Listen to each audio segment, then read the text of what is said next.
So, my great pleasure to start this event and welcome you all in person here at the Graduate Institute Geneva and online.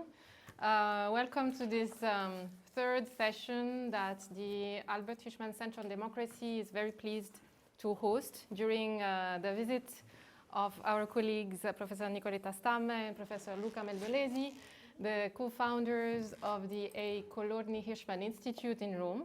So we have this series of seminars to discuss, explore the work by Hirschman and Colorni, putting also this work in perspective with the history in which they were thought, developed, and also taught, as we learned together also about Colorni's teaching are very powerful at his time, and also the ways in which those ideas have been influencing people, institutions on the ground. So yesterday we had this conversation about the practice and the application of Hirschman and Colorni's thought and also motivations, because an idea has to be encouraging in order to be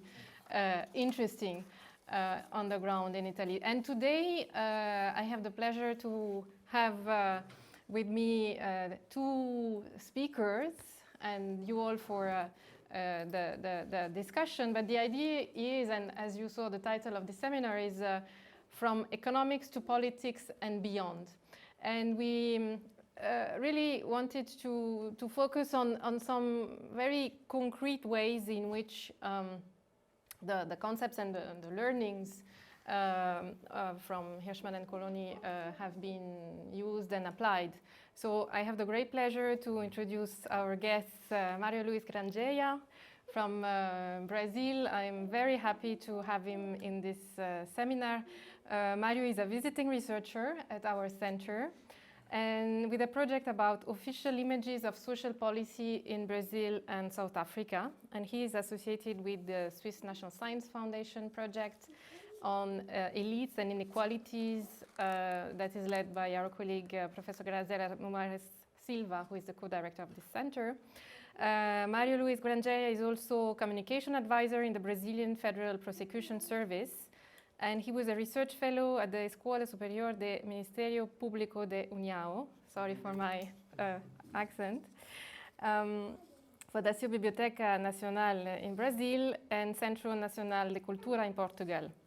In his PhD dissertation in sociology that he submitted and was awarded by the Federal University of Rio de Janeiro, he focused on governmental rhetoric about inequality in Brazil. And it's precisely this concept of rhetoric that we will explore with you in the first part of the seminar. And Mario will present his research based on using the rhetoric of reaction in contemporary Brazil, so based on Hirschman. And my second guest is Nicoletta Stame, professor at Sapienza University of Rome, co-founder of the Colorni Hirschman Institute.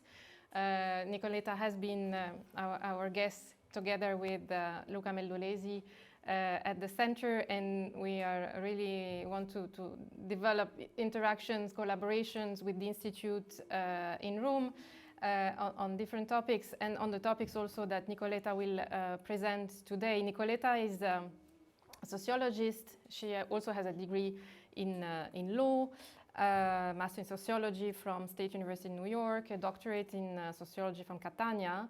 She taught at the University of Calabria, the University Paris X, University of Messina, University of Bari, University of Rome Sapienza. And what she will present today is connected to her studies in sociological theory and the research on evaluation. And she will bring another important name and work here, Judith Tendler, who was herself working with Albert Hirschman. Nicoletta also will be able to share in the discussion some personal also experience that she has had with the evaluators, and she was president herself of the Italian Evaluation Association and of the European Evaluation Society. So welcome to you, and we'll have these two themes addressed first by Mario and then by Nicoletta, and there will be also ways to kind of trespassing the themes, if I may say so, and in the general conversation after the presentation. So the presentations will be followed by also specific Q&A. And with no further ado, I would give the words to Mario. Thank you very much, Christine. It's a pleasure for me to have you all here. Thank you, everybody, for participating. I'm very pleased for taking part in this event after those pair of months that I have been a visitor at the Albert Hirschman Center on Democracy. And besides thanking Michelle, Tan, Christine, and all the team of the center, I will begin by saying that my title, The Rhetoric of Reaction in Contemporary Brazil, is self-explanatory and reflects how I consider this 30-year-old book so elucidative to understand recent public debates. I admire it mostly because Hirschman's idea continued to clarify a broad set of political and economic controversies, not only in my home country, Brazil, but everywhere. Some of these ideas may have a lot in common with topics that were approached by him, but others were unpredictable ones, and I will emphasize that as we will see. My focus is the utility of his thesis to shed light on some clash of arguments seen in the Brazilian political scene in the last decade. Before starting, I'd like only to mention that I couldn't agree more with a former Hirschman's student, a Brazilian one, an economist called Roberto Macedo, and he wrote a short obituary about Hirschman where he stated that Hirschman's career reminded him an idea of Friedrich Hayek. The sentence from Hayek was that an economist, I quote, is not a good economist if he's only an economist. And as Macedo wrote, for this criterion, Hirschman has achieved excellence. And I expect my presentation today illustrates his interdisciplinary perspective interestingly. Well, oops. No, maybe it's a user. Okay, here. Yeah. Well, here you can read the back cover text of the Brazilian editions. I have put it, it's in totally here. The Brazilian editions were published in 1992, 1 year after the original edition in English, and more recently, 2 years ago. It's no coincidence that the publishing house, Companhia das Letras, from the Penguin Group, has printed the second edition just after the 2018 presidential election, seen by many as a key moment of a conservative wave in Brazil since the last decade. As you can read, I will quote for the ones that are far from the screen.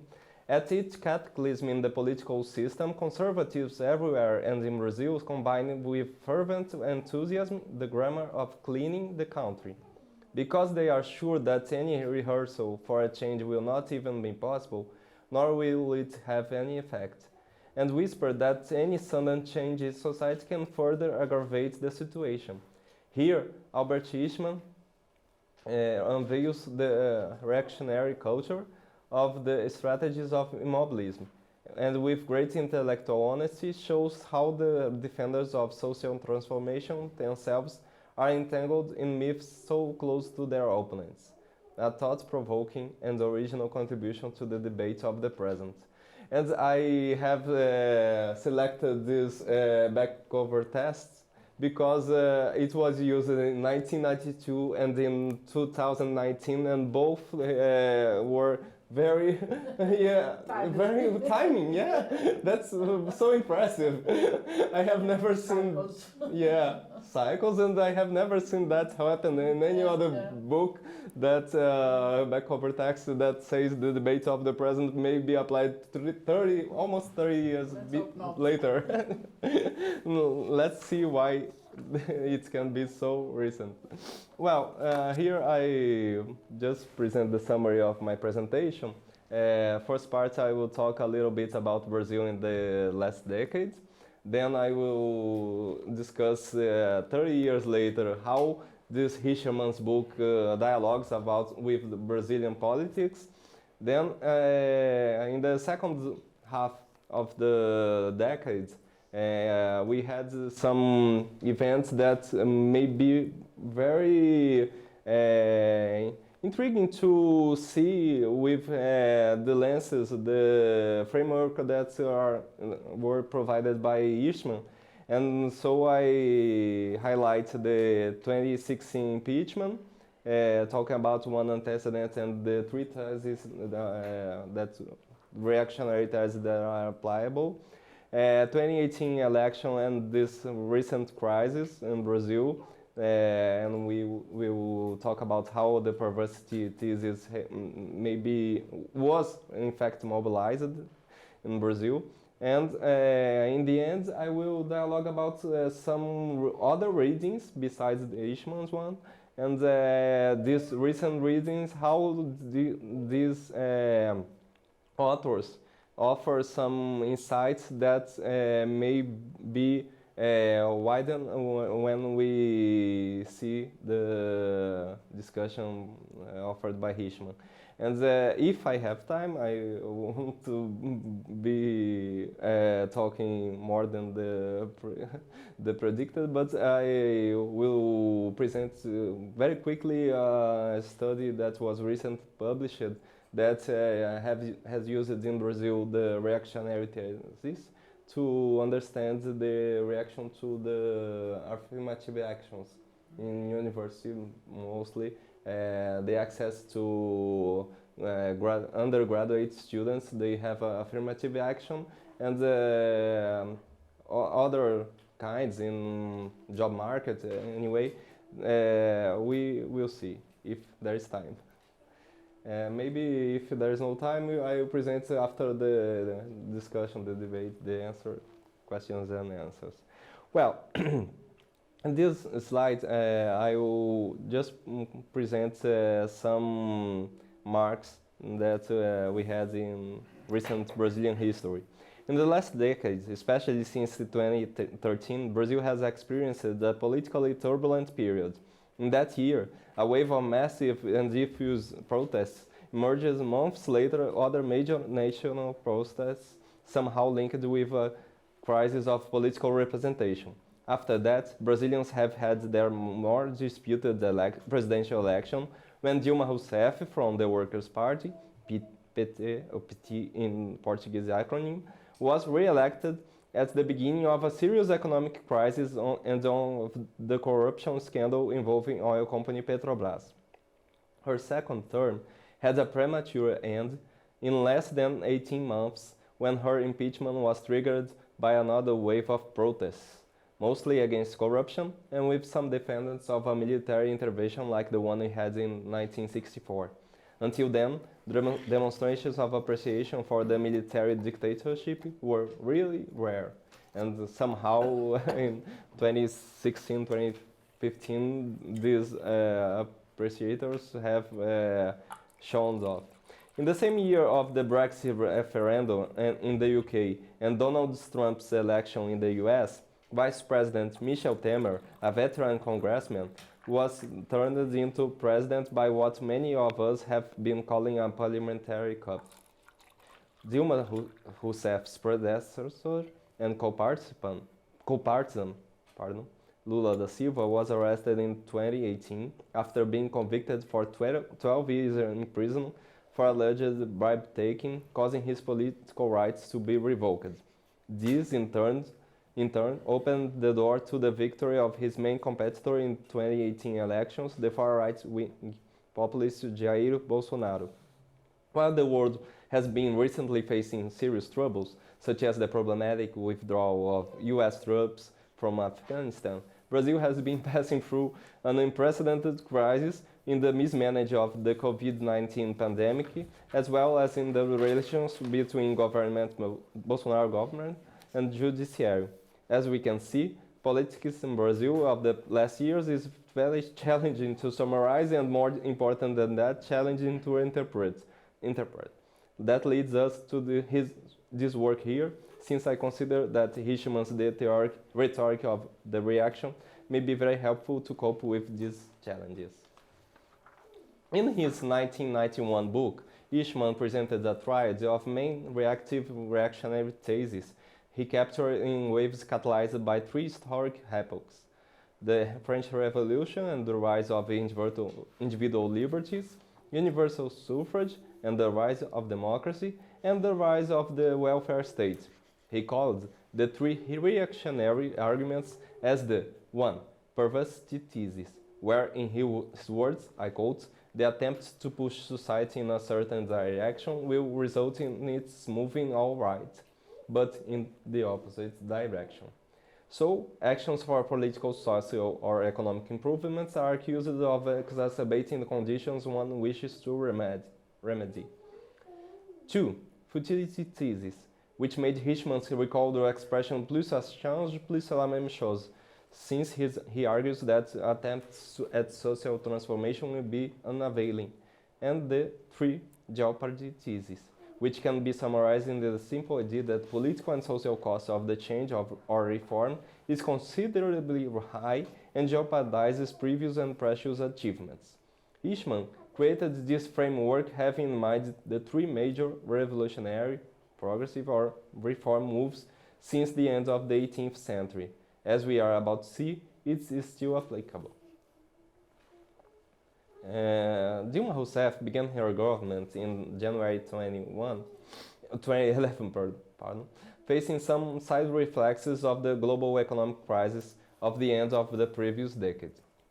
In that context, she decided during that term to adopt a stimulus agenda, including actions to lower bank interest rates to foster consumption, then economic growth. Her government affirmed that with great force a conception of economic policy and way of functioning, far from the tradition of facilitating banking interest, so common in Brazilian democracy. The government did intend to govern the general system of money, and it was thought, though politically strong to do so. The newspaper article shown here, and it was published in Folha de São Paulo, that's one of the mainstream newspapers in Brazil.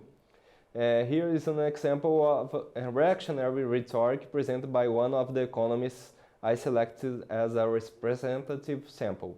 In a text expressively entitled "Credit at 2% per month is not going to work," the title is that, Roberto Luiz Troster argues that, I quote, as a result, default would decrease, consumption and investment would be stimulated, especially for small and medium-sized companies.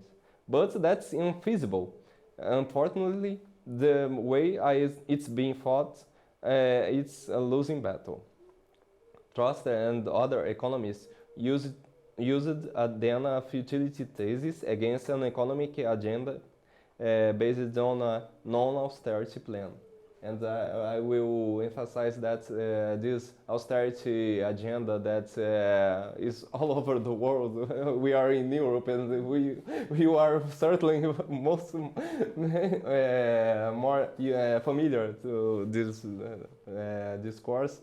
We see this also in Brazil, everywhere anyway.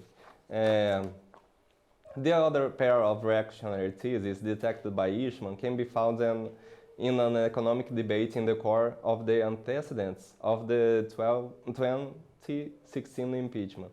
The mass media, including global group vehicles as Época magazine and O Globo newspaper, has contributed to disseminate perversity and jeopardy theses, as can be seen here. On the left side of the slide, an editorial from an editorial text of Época declares that, I quote, Serious measures taken by President Dilma to stimulate consumption, close, take the wrong path since the government has not privileged a firm fiscal adjustment increasingly necessary to rebalance the Brazilian economy. In other words, the editorialist states that a stimulus agenda, for example, a subsidized credit program to the selling of furniture and house appliances, will bring a perverse effect. Which one? Postpone the rebalance of the national economy. Exactly what is in its goal. On the right side, I highlight an excerpt of an opinion article by Paulo Guedes, an economist who joined the Bolsonaro campaign and was seen as a synonym for an orthodox economic to be adopted. In 2012, 6 years before the campaign, he presented a Jeopardy thesis that stimulus policies in Brazil, Europe, or elsewhere would produce only an economic slowdown. In his words, I quote, chances of growth had been exhausted precisely by the absolute lack of austerity. Similarly, it was precisely the excesses committed in the name of social welfare that inoculated eurosclerosis, yeah, he said that, and imploded the economic architecture of Southern Europe. It is not a surprise for Hirschman's readers to see a contemporary opponent of the welfare state model criticizing it with the thesis that its adoption can jeopardize what has been already conquered, economic growth with price stability, we may say, to repeat the purpose declared by Guedes. That is our Brazilian Minister of Economy since 2019. Many political scientists agree that Rousseff's economic agenda was a source of disapproval by the economic elites that led to her impeachment less than 1.5 years after her re-election. I find very intriguing how his framework is still applicable, and we can see in Brazilian economic debate, but not only in it. The other pair of reactionary theses detected by Hirschman during the during the 2018 electoral period. Now I pass from the impeachment and I will talk about the election. Economists and politicians used perversity thesis reacting to Rousseff's economic proposal, known as her government said, a new macroeconomic matrix. Instead of detailing each one, I highlight the main ideas. You can read, I have selected some excerpts that I think are more expressive. The main ideas of Jair Bolsonaro and Gustavo Loyola on the left side, a former president of the Brazilian Central Bank in the Cardoso government. A few days before the election, Loyola criticized the Workers' Party economic program as a kind of revival of an agenda allegedly responsible for an economic slowdown. He even defined the remedies used by Workers' Party leaderships as having aggravated economic crisis years before. Bolsonaro, for his turn, criticized the policy of financing the infrastructure sector abroad in favor of Brazilian construction conglomerates, the building of a port in Cuba, for example, by Odebrecht and other Brazilian companies. Well, I now will focus on non-economical issues. We must be cautious about referring to electoral discourse in the same level of the intellectual tests examined by Hirschman. We are sure that it's different kinds of material. Anyway, I think that even though the political discourse is always some shifts some personalism and some ideas that intends to get the votes of people, they are really representative of some thoughts, some cultural values. That being said, I will exemplify the reactionary rhetoric addressed in the 2018 campaign with a reaction to a sex educational policy. In Bolsonaro's platform, it is said, I quote, "Teaching contents and method need to be changed. More mathematics, science and Portuguese, no indoctrination and early sexualization. One of the greatest evils today is the strong indoctrination." I will ask the audience to read both declarations below. On the left side, I have quoted some reactions from Bolsonaro that he said in national broadcast, TV broadcast, and on the right, from the publishing house. Anyway, it's also a lie what he said. And I have seen that the author of this book that he presented as a material for indoctrination and for pedophilia and gay kids and everything. It was a Swiss author, the material, and it was distributed in another context very different from what he has declared in the Jornal Nacional. That's our mainly news program in TV, in Brazilian TV. So he has shown something and said something that do not correspond to the truth. Well, it's not different from other politicians, foreign politicians. Well, and in his words, I quote, "The attempt to push society in a certain direction will result in its moving all right, but in the opposite direction," is what Hirschman says about perversity thesis.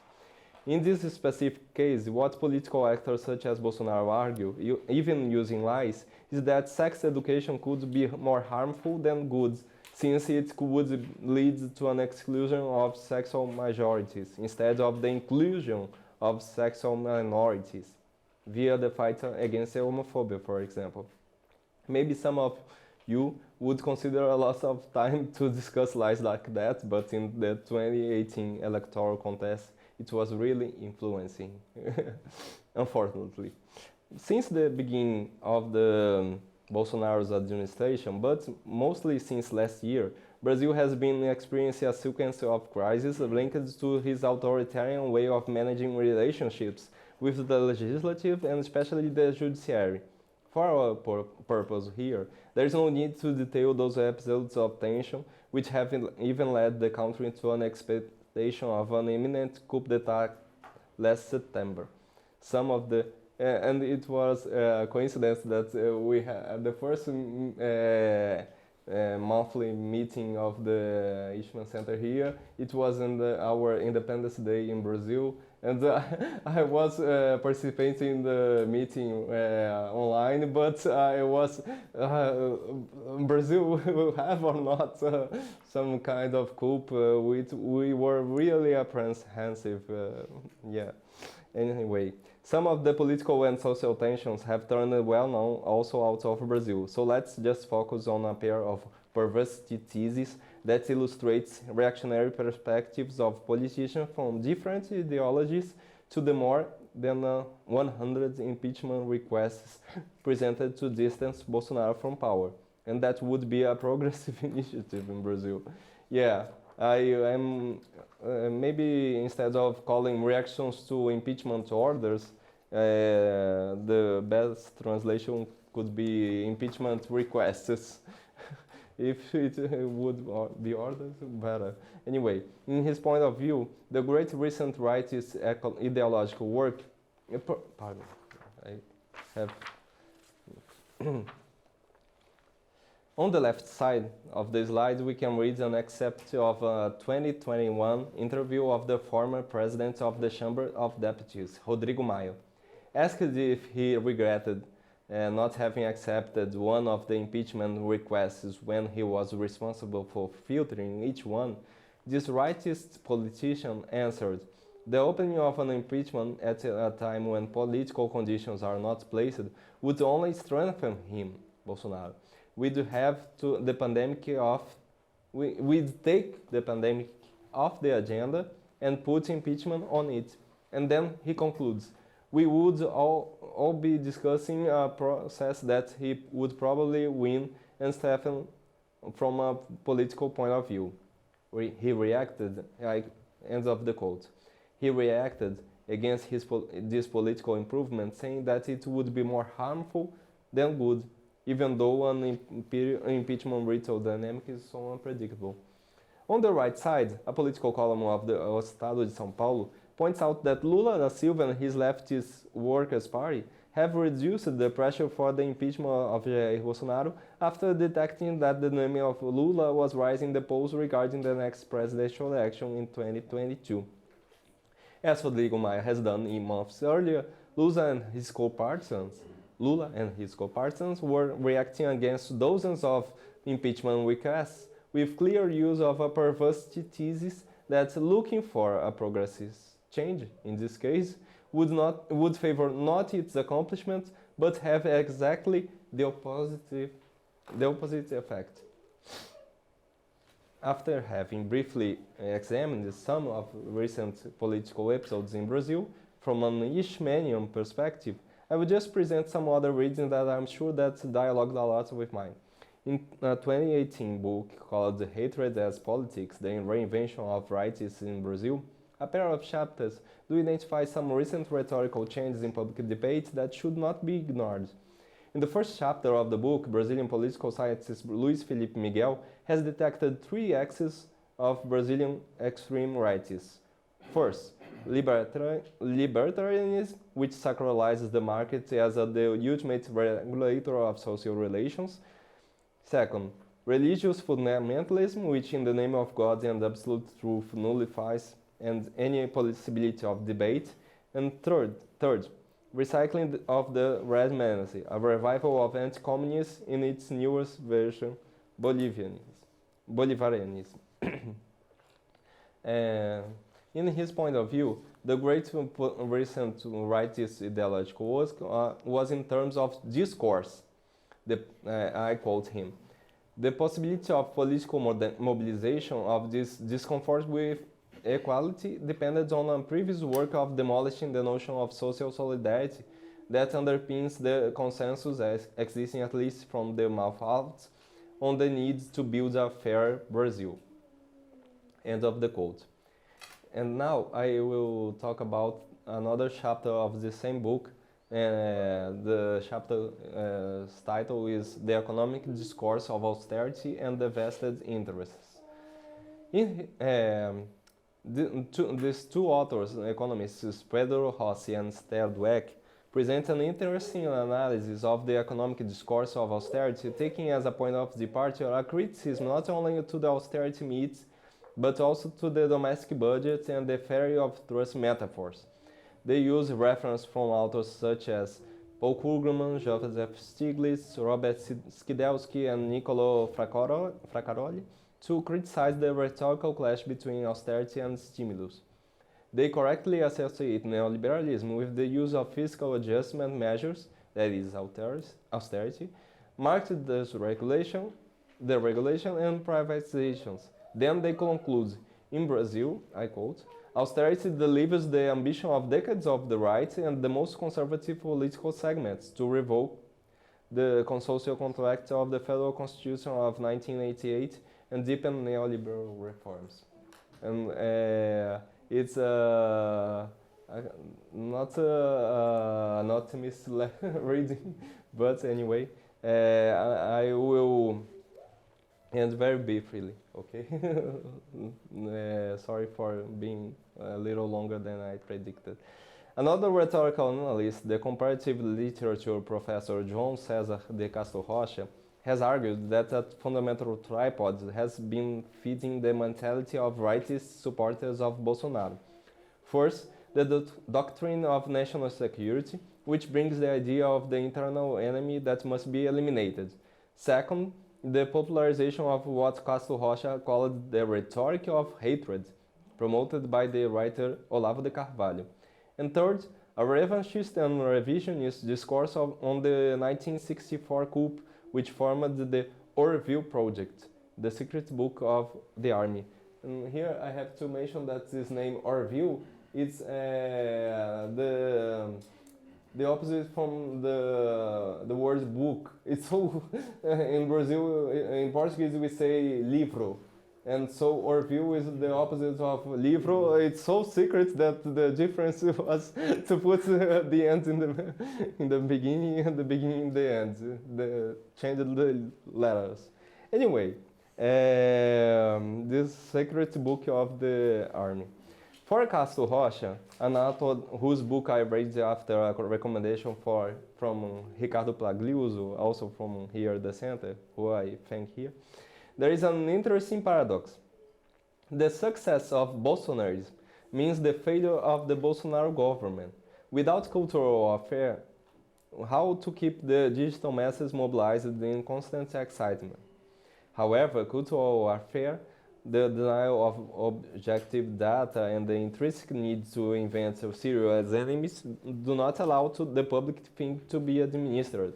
The absurd cuts proposed by the government in the 2020 census is a wide metonymy of the paradoxes. Why invest resources to know reality?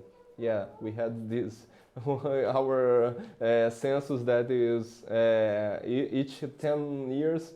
Guedes, the economist that I mentioned before, and our president have decided to postpone because they had no money, allegedly. Anyway, things we have to regret. The last approach I consider in dialogue with the one I showed in these events comes from another literature expert, Idelber Avelar, in his book Then in Us, Rhetoric and Political Antagonism in Brazil of the 21st Century. He identified two kinds of rhetoric that lead to an antagonism masking system. One, the rhetoric of the pact, with which the political system traditionally prevented antagonism, and two, the rhetoric of the amnesia, in which oblivion seems to constitute Brazil as a nation. As Avelar has well stated, I quote him, in the so-called Brazilian political crisis of 2013-2020, language has played a central role, more decisive than in other crises, because the Brazilian Portuguese, in which politics is spoken and made what has changed remarkably in the last 20 years, in lexical terms, semantic, synthetic, pragmatic, and rhetorical. Well, as we have seen, the framework presented by Hirschman in the Rhetoric of the Reaction has proven to be an insightful perspective to comprehend discourse presented by economists and politicians in contemporary Brazil. In parallel with the findings of other researchers shown here, the perversity, futility, and jeopardy thesis may be very useful to compare some rhetorical differences and similarities of important agents in Brazilian public sphere. And if there is time, I would just quickly mention another recent study that took Hirschman's proposal as its conceptual framework with very interesting results. I will just show because the cover of the book now shown. This is an article that Ação Afirmativa na Índia e no Brasil, estudo sobre a retórica acadêmica. It's a text we could translate as Affirmative Action in India and Brazil, a study of the academic rhetoric. A text by Professors João Ferres Jr.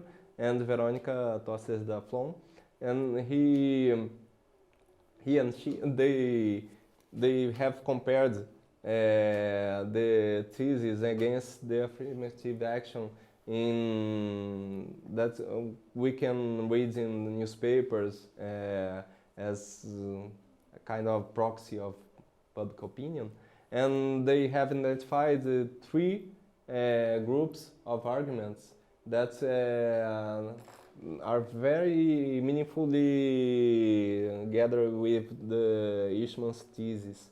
They group the race and case and national identity as a kind of perversity thesis, citizenship and state, second group as jeopardy thesis, and procedures and results futility thesis. Maybe in the question segment I can talk a little bit of this study, but as I'm not the author, maybe I'm not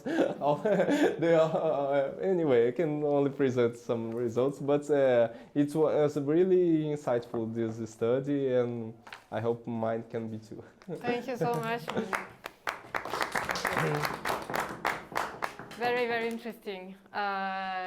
We don't have much time, but I would like to devote like 5 minutes to specific questions on that, or reactions, to use the word.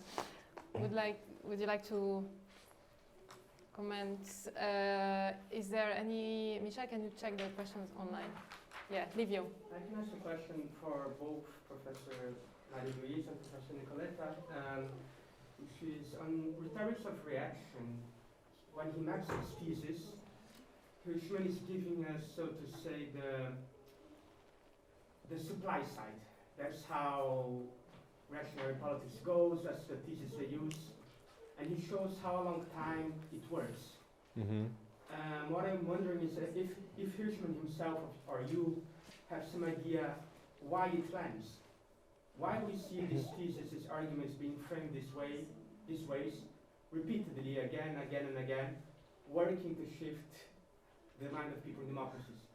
Because it worked with impeachment in Brazil, it seems to have worked as well in elections before with Bolsonaro. So people listen to these things framed these ways, the jeopardy thesis, the futility thesis, and the third thesis, the perversity, and it lands.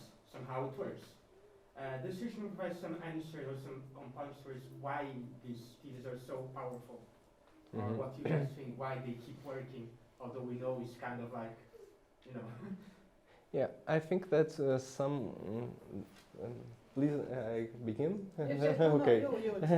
Then Professor compliments. But I just to say a few words. My impression is that they do work, and they are repeatedly, and is a cycle in this case, because they really make a difference in the public debate, since not only in the case of Hirschman, he has selected 3 epochs that were really and something that I have not said, just open a bracket. These 3 epochs also dialogue with the sequence of advancement in citizenship that was provided by Thomas H. Marshall, and this work that he was published in the 50s is very important, because since Marshall has detected these 3 phases in terms of enforcing of rights, consolidation, expansion of rights, first the civil rights, then the political rights, the universal suffrage, and then the social and economic rights with the welfare state.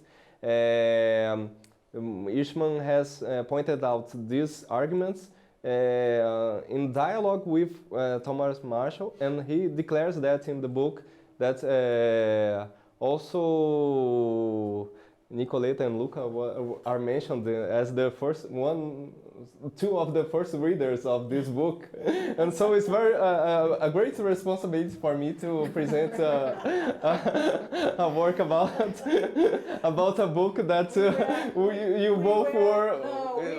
Among when he was writing the book, he was there. Yeah. We were there at the institute, and he also liked very much to ask, what do you think about this? Because I remember personally he was quoting something about Merton, and so he asked me, what do you think about this quote by Merton? And so he was really very much concerned with having specific kind of answers to his own problems. Yeah. We were there, I remember.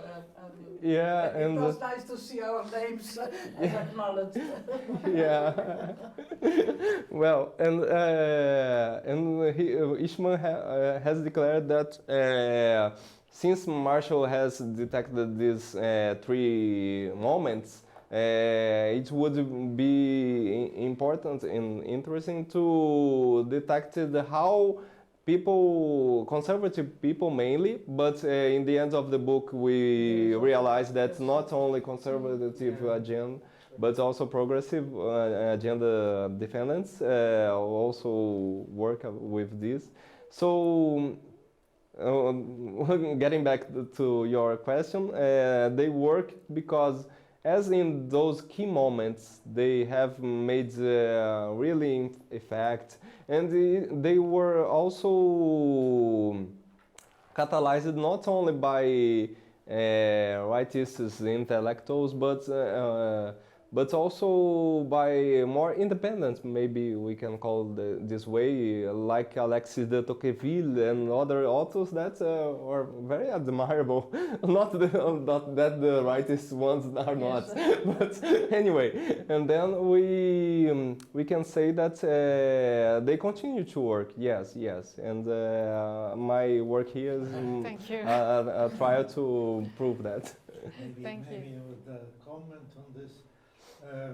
The title, now coming back to the title, the title was originally Rhetoric of Reaction. But then there is a chapter 6 in the book in which this reactions become progressive. Yes. And that is a key story, because the starting point is what you were saying just now, that is a reaction to these processes of advancement of the people, of democracy, and so on and so forth. But then there's somehow the left has been taking the same road in a different way, So the real point of the book is that he would like to overcome both rhetorics in order to have a better discussion between the two, and this would help democracy. This is what he wanted to say, beyond what people have been getting at. I remember that his biographer, Jeremy. Yeah, and he declares that the American publisher after the Reagan years has said that the rhetoric of reaction would have more appeal than the rhetoric of intransigence. Then that's why That's the reason why the title is Rhetoric of Reaction, while in other countries it's been used intransigence. But what he wanted to say is intransigence. That is important. Because otherwise really you miss the key point. So for the situation in Brazil, I would say that the intransigence unfortunately exists also on the left. That's it. Yeah, sure, for sure. If I can comment on this, I remember that I was very, very shocked when he came up with I don't know where it is, but he comes up with this thesis that the left always say that if we do nothing, everyone will die. We need to go quickly, we need to move quickly. I think it's the fourth thesis, no? Where he writes something about the time that we need to do change needs to be very quickly, or else things are gonna go catastrophic. This is a rhetoric that progressive people use.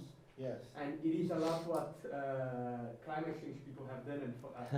And I'm not a climate denier, but we get this rhetoric of we have 10 years to stop a catastrophe happening since 1992. On the documents, and when I read Hirschman saying that, oh my God, this climate change. The people since 1992 saying we need to stop this. And we say in 2005, and then in Copenhagen, in Paris. Very well thought. And now. And of course we're going to eventually die because of it. But it's coming back again, and it's a very nuanced thing. I like that part a lot. Thank you. And I think this is really also gives us food for thought on how to counter the production of opinionated opinions. And this is really also the time of what you mentioned, also the climate of disinformation, misinformation. So it's even beyond what also Hirschman wrote in his time. So it's really interesting to have this framework applied to a case that we are all looking at, and also other cases. So thank you so much, Mario, for that.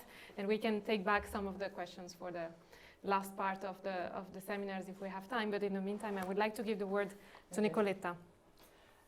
Thank you.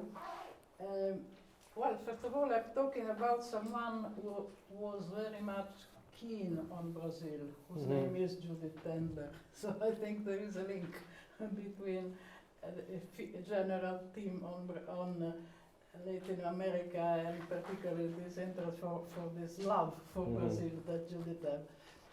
I will be talking about one aspect of this Albert Hirschman legacy that we have been talking about in the last few days, and it is the relationship between Albert Hirschman and Judith Tendler. Judith Tendler was a student of Albert, a graduate student of Albert, who in the 60s, between 65 and 68, wrote a dissertation on electric power in Brazil. And she developed a theory, an analysis on the difference between system of electric power, whether they were thermal versus hydroelectric, and Albert, who had been supervising her, but that was not simply a master to pupil to student relationship, but it was more of a partnership, because he said that he had understood a lot from what she had done, and she of course was very much keen in what he had learned to her. So my main interest in what Judith was doing is that she was working on development projects, and she has written a lot of papers. I will tell you also about the kind of papers. She was become, from the beginning, she had done this PhD, but then she was working as a consultant to big international agencies of development, especially in Latin America, and later also in other parts of the world. And so I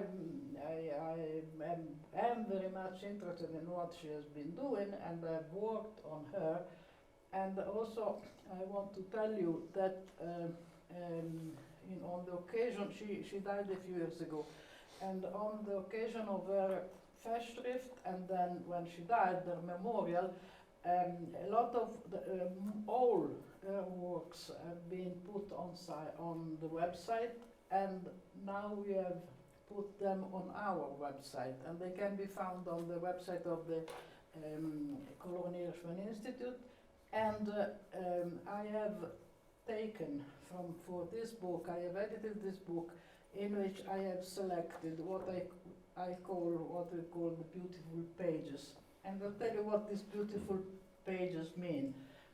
That she was someone working in this field, so she did reports on what she had done, her evaluation, her studies, and she wrote the kind of documents that we are used to read, that are filled with data and maybe very boring.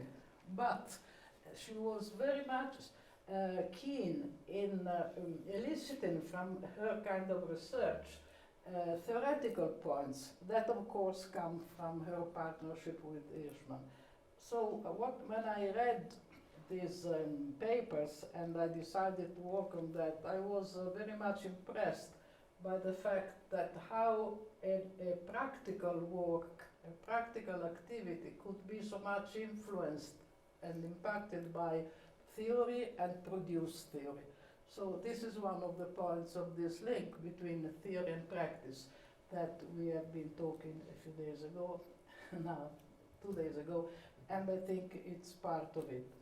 So a little bit of history. Albert had been working, as you know, on development in the 50s. He had written the famous 2 books strategy of economic development and journeys toward progress, and in the 60s he was bringing his thought of development much closer, he said, to the grassroots, where the people were implementing programs. And this is a period in which he was preparing his book, Development Project Observed. And it is in this book that the relationship between Albert and Judith are more visible. Let me just quote two opposite and reverse quotes. In the introduction of Development Project Observed, he says that Judith Tendler's fine insight into the differential characteristics and side effects of thermal versus hydropower and of generation and distribution contributed in many ways to the formation of my views. So he acknowledges that what she had found in these particular aspects and influenced him, and influenced his idea of looking at projects and the characteristics of projects as having a different impact on the evaluation and on the performance of the programs. And in a private correspondence, he added that she has used some of my ideas in a remarkably creative fashion, and in general as an intellectual affinity with my way of thinking, so he recognizes this. On her part, in the introduction of her book, it became a book, Electric Power in Brazil, she says that Albert had taught her to look where she would never have looked before for insight in a country's development. And here is the real quote: rich complexity of both success and failure, efficiency alongside incompetence, order combining with disorder, within organizations and in development projects. So here you have all the key words, because she started looking at this idea of complexity and of both success and failure. So for someone who is looking to evaluate programs, the problem is always, does the program work?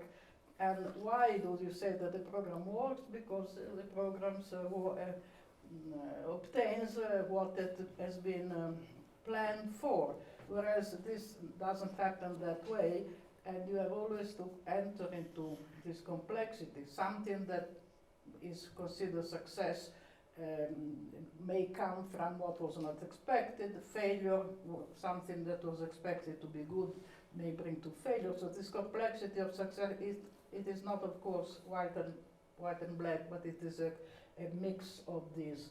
And efficiency and incompetence, and order and disorder. So you have to look into how these different aspects mix.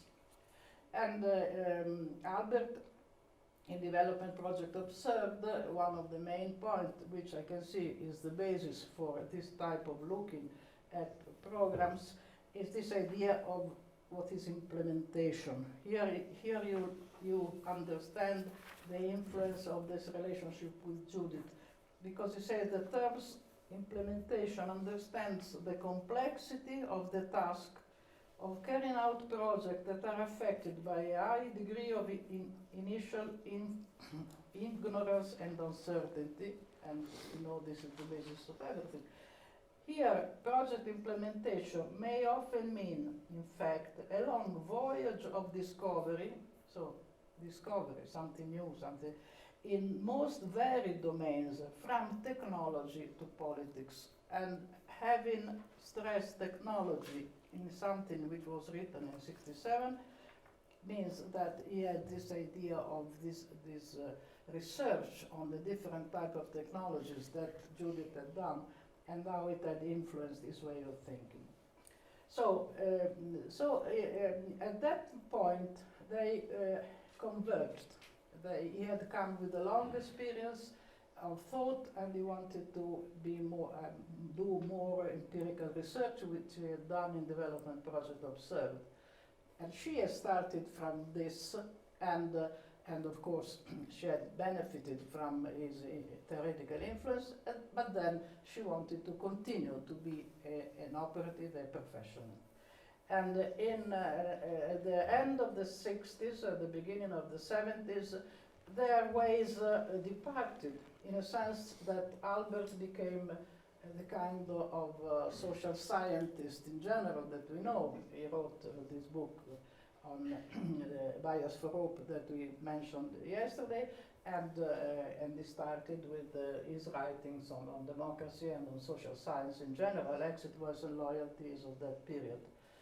And Judith, on the contrary, became a professional, became someone who, for at least something like 20 years, was working for the international agency, the World Bank, the Inter-American Foundation, other agencies of this kind. And she started a work which is very different from the typical work of the professional who works this way, because she did not want to follow the type of rules that were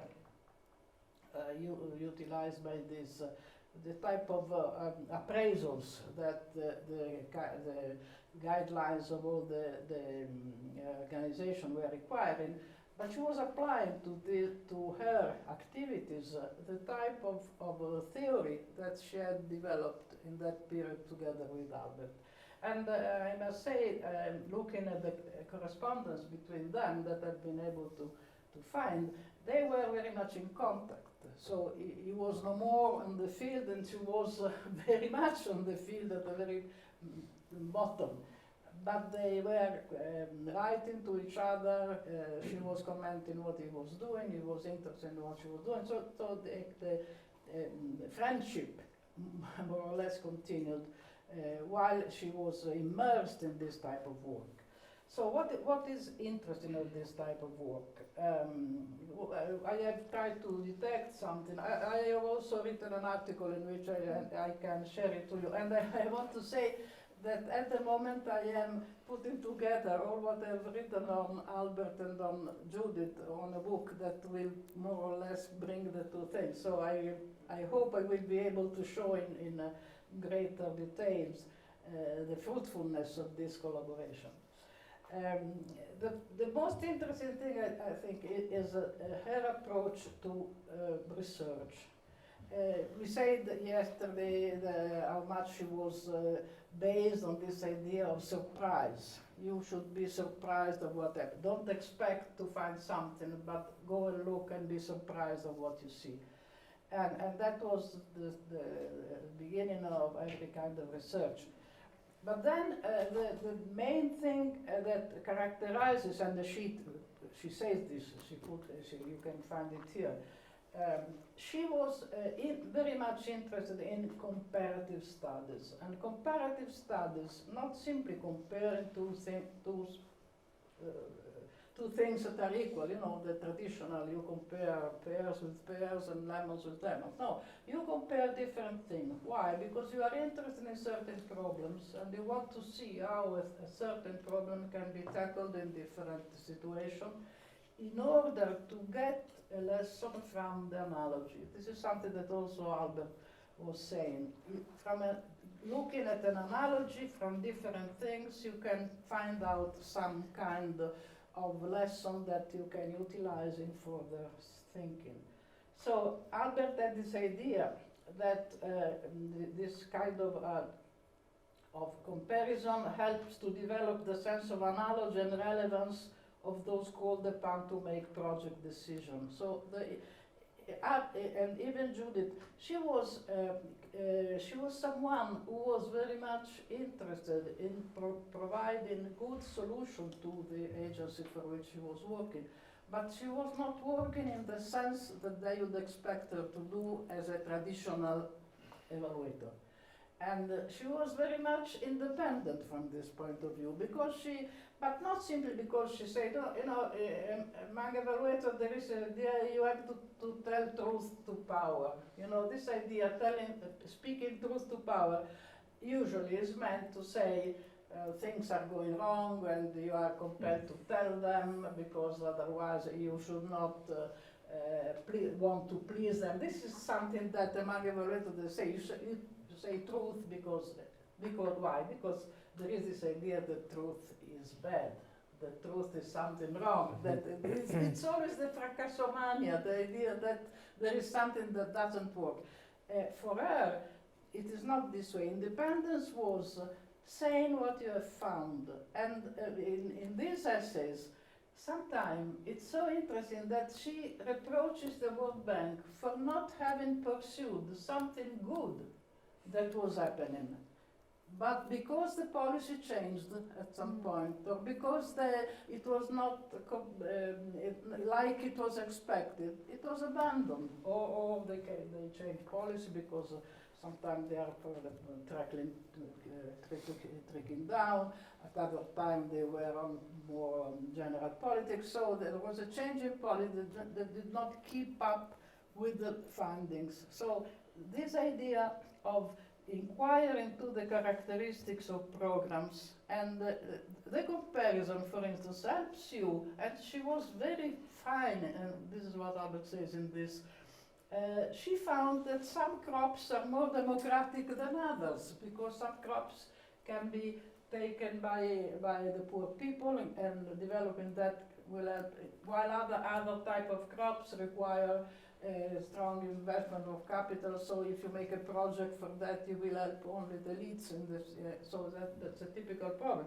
Or that some tasks allow mobilization and are more democratic than other tasks who require special skills. This is a typical problem that also Albert Hirschman found. So the way in which he was looking at the different characteristics of the projects, from rural project to urban projects, from type of crops, from services to infrastructure, etc. So she was looking very much inside the type of activity and which ones could offer good solutions and others not. And there is a lot of things that you can say. And another thing that is really characteristic, I cannot enter into all that, but she, this is, so far I've talked about what you find, but then there are a lot of suggestions how you should do research.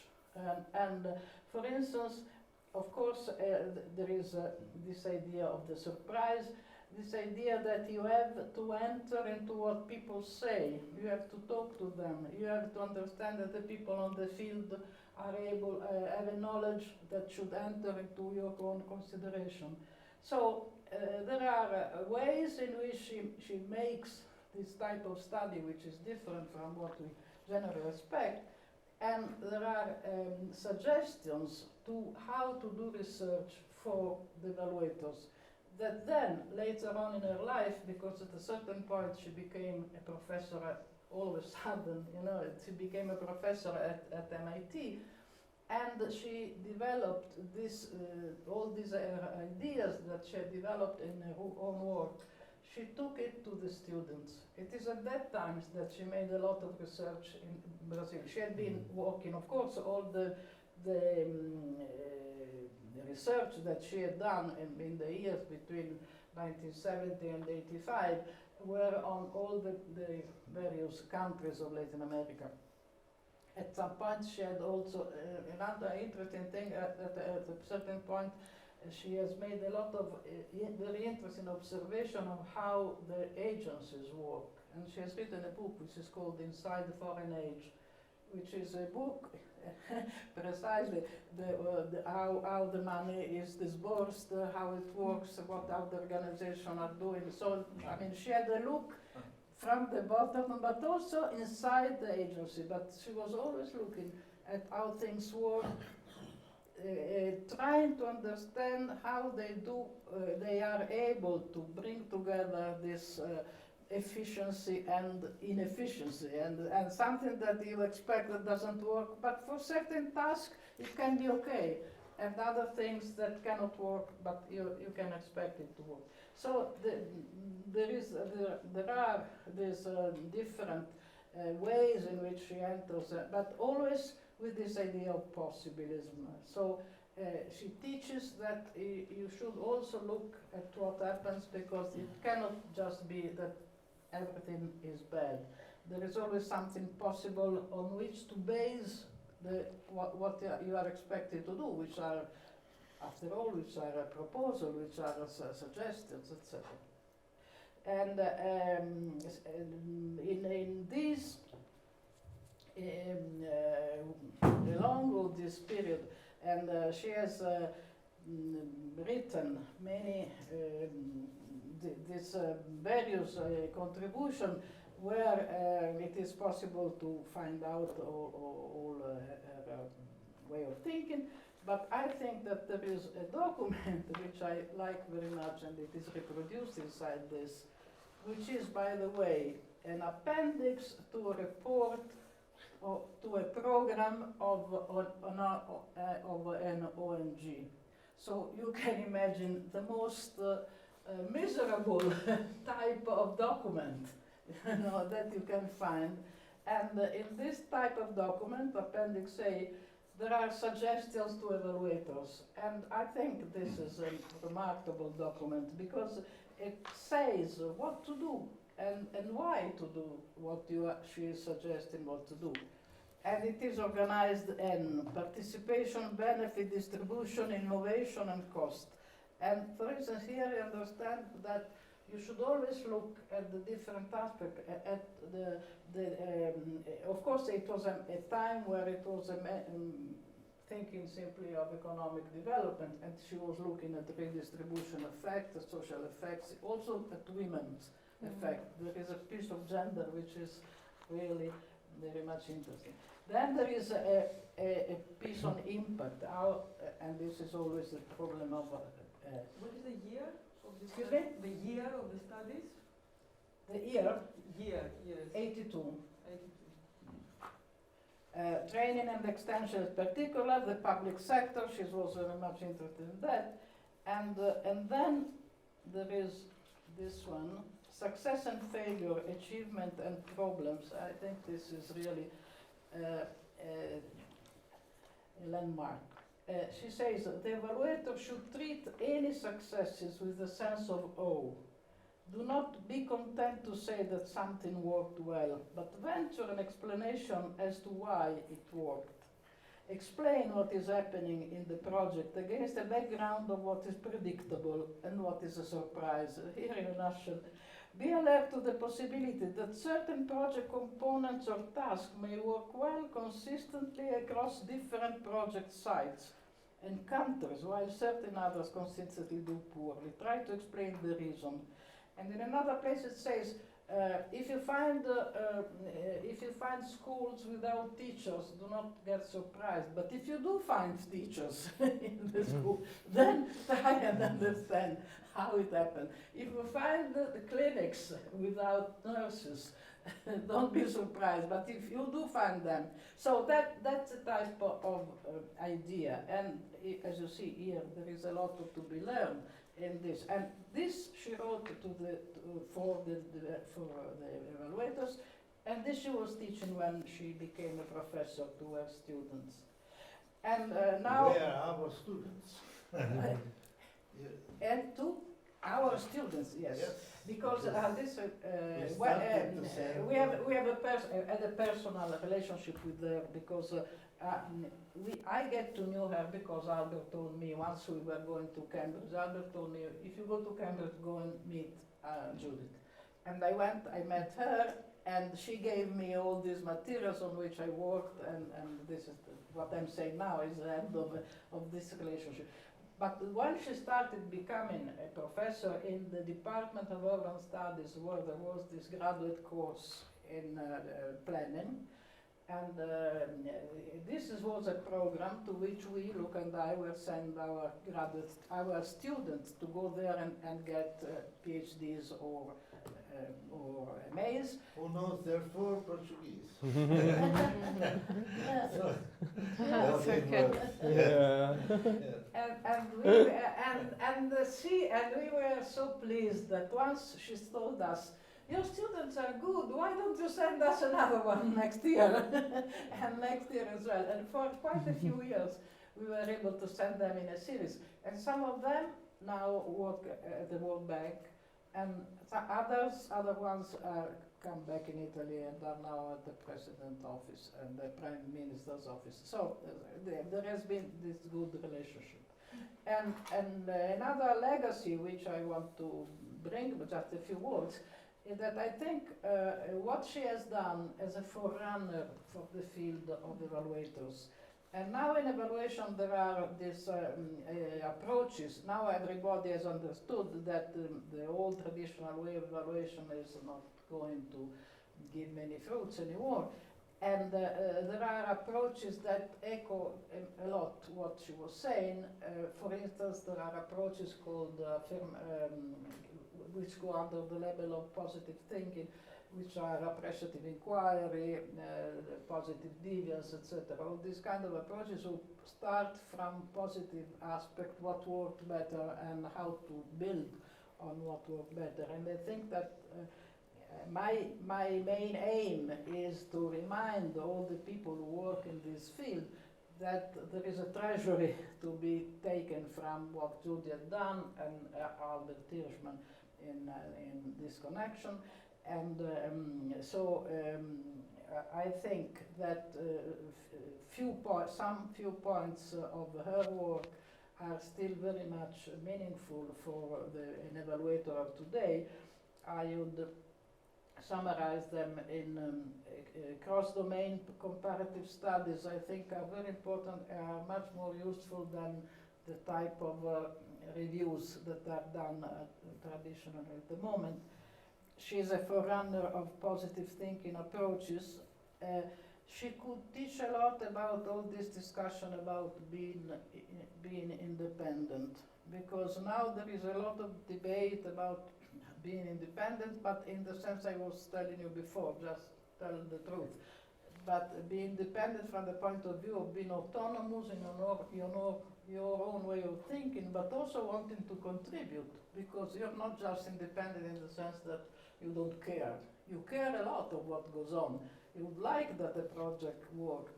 So that independence from a point of view of being a responsible, democratic professional. And this contributes also to a debate on ethics in evaluation which is going on. So I finish here because it would be too long, but in any case I hope that you may be curious to go through what she has done and how this influence of Albert recognizes an influence on him, even if from a small point of view, from a particular point of view, but it's important to add this to better understand all what Hirschman thought means in all its different branches. And I hope you like to go through this book, in which you will find the more significant and simple things, but usually they are either the abstract or the first way, the introduction of each report or the summary and recommendation, but in general it is where she synthesizes all what she had found in very deep and profound analysis on the field. And I think this way of working is still more relevant. Thank you. Thank you so much. We were not aware of this contribution, actually. We have submitted many proposals, but we were not aware of who, was the one who actually, it was possible for the evaluation methodology to know how to progress. It's amazing. And she did that in the 80s, right?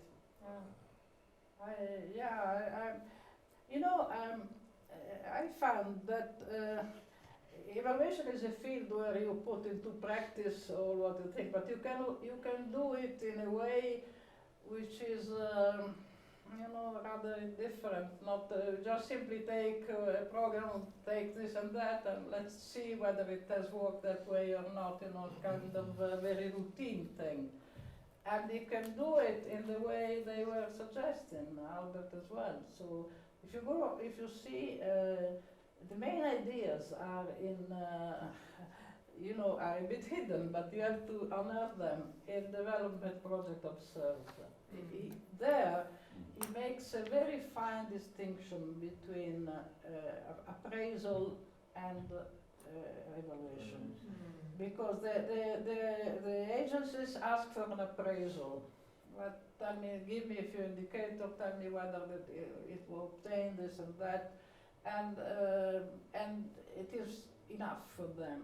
And of course he says, well, I don't say that you shouldn't do appraisal, but you shouldn't do appraisal and on the basis of the appraisal give recommendation or give solutions. That can also come from this in-depth analysis conducted in this way, taking into consideration the various aspects, the complexity, etc. So it is a way, also his way of behaving, always not simply saying, I'm right, you are wrong, but simply understanding what the other people were doing and adding something that makes all the work much more meaningful. Because otherwise, I think this is very, so in that book, Development Project Observed, he taught, and now there is, for instance, a group of people who have developed this idea that there is a group which is called Doing Development Differently, DDD. And another group, and it's a kind of umbrella that covers many groups.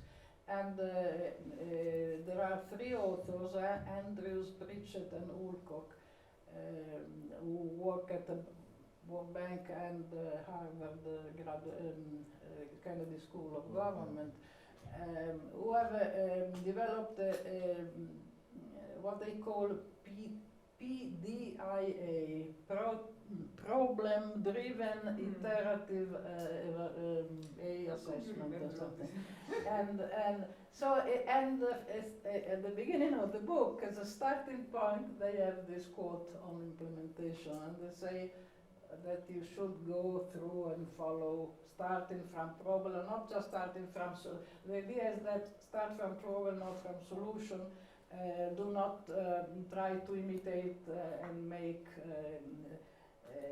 kind of impose a solution already prepared, something, this idea of lesson learned, lesson learned in the Hirschman idea means this, get a sense of this analogy that you can use in some way, but not that you reproduce there what you have done. So these ideas that are already inside the Development Project Observed, that also is based on a little of contribution of Judith, which then developed,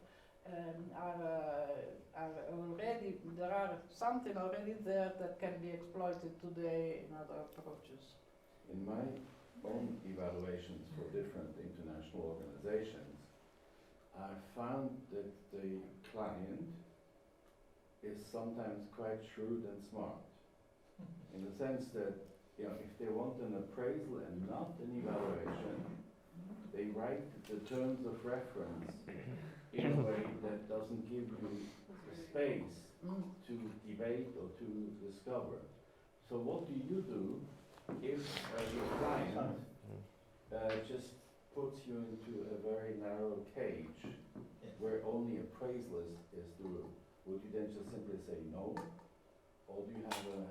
No, sorry, I don't understand. What do I do? Well, let's say the World Bank. If you take off your mask, I'm sorry, I don't if I don't see your mouth, it's my fault. It's my No fault. problem. Let's take an example of the World Bank. If they'd like to today to get some feedback or some data that they need in order to get the replenishment for future projects and so on, and they have in mind a very specific small appraisal of what they have done, not an evaluation, just an appraisal. And if you then realize that the terms of reference will not really allow you to do an evaluation, but just simply, check, do the checkpoints, and would you then say, no, I will not do it? Well, Nicoletta does not do it. no, it's not my fault. No, I try to put myself I think this is a big problem, of course, because it's a consultancy. So you are a consultant, you are a client, and the client asks you to do certain things. Well, this is where it starts, and everybody now is discussing this, not only from the point of view that I'm looking at here, because here are things of the 80s, 90s, etc. But now, at the moment, evaluators are all interested in big goals, sustainable development goals, and they fight with the commissioners, because the commissioners want to know whether a certain policy had a result.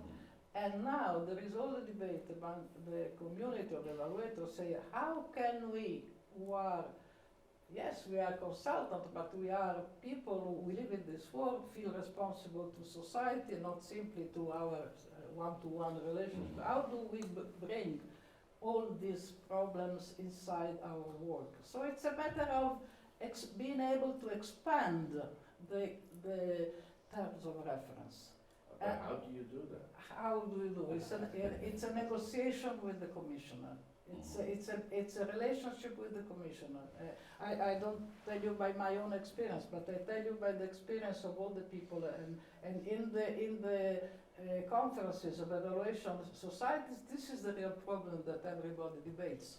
Because everybody knows now that, and much more now than before, then we need to press to expand these possibilities. And what we say is that, look, by doing evaluation, you are able to know a lot of things. This is not just empirical research, because it is in a kind of empirical research in which you are interested in improving the world. You do not simply look at something and you want to know how it works. You really want to know whether a certain policy which was supposed to produce good makes good. So this is this goal of evaluation, this mission of evaluation is implicit also in the way in which you do research. But it's a paradox in a certain sense of what you say. It's a main problem of the evaluators, and I must tell you, it is much more felt now than it used to be 20 years ago. But for instance, I can mention you a very interesting report from the GEF. That is the Global Evaluation Facility that depends from the World Bank. And they have written a piece on this. And they say we are in an organization which is interested in the fight against pollution, evaluation, etc. And they still write terms of reference in the old way. So we have to push them. But it's a problem of a relationship, and that's why it is important to understand that there is a difference between evaluation and appraisal. And I think that Hirschman in this development process gives me a hint to better explore this relationship. Have you written about that yourself?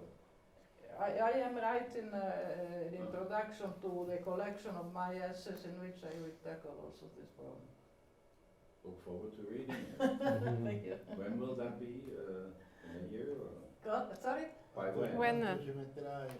Well, now it is almost ready in Italian, and then I will have it translated.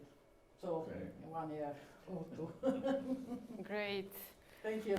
Maria? Probably this is the final question, right? Just wanted to ask you, the work on evaluation you described, and Hirschman's work on exit, voice, and loyalty, do you see any linkages? Is there a continuum? Well, he wrote, I think Luca can better explain than me, when he started thinking about exit versus loyalty, it was because he was rethinking something that he had analyzed inside the development projects. Yes. Correct. That the linkage is the linkage in his own research. Yes. Okay, shall I say final word Yes, on please. democracy? Yes. Yeah. So,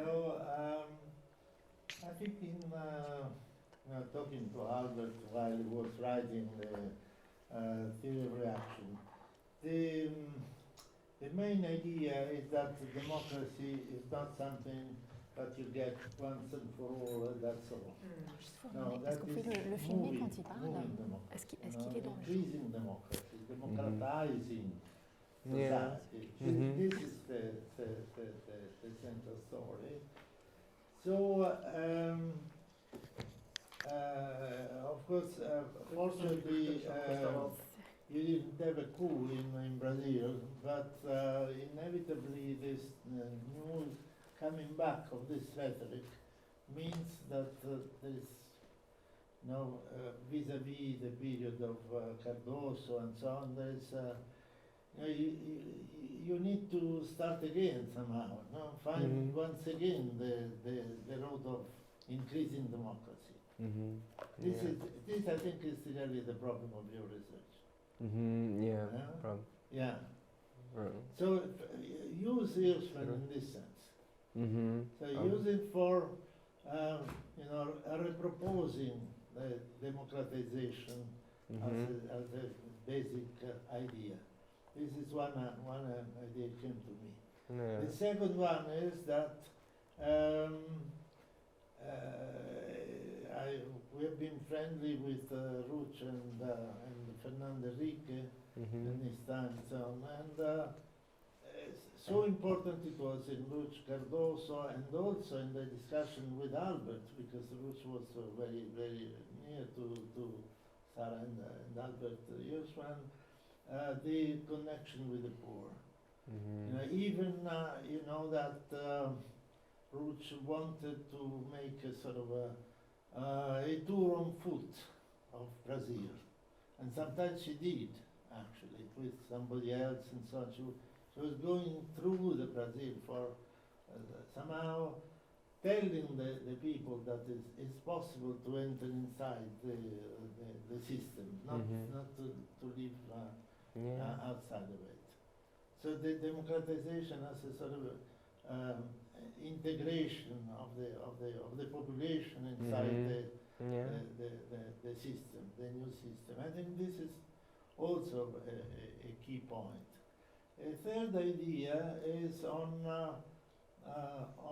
Hirschman and Colorni, that we were talking the first day, because in fact, as you our interpretation is that when you want to have more general ideas, then you connect the two, Colorni and Hirschman, and you find a solution. So there is a page, I think it's over here, this book, that may be useful for you in Colorni, in which at the end of at the end of the war, Colorni saw the fact that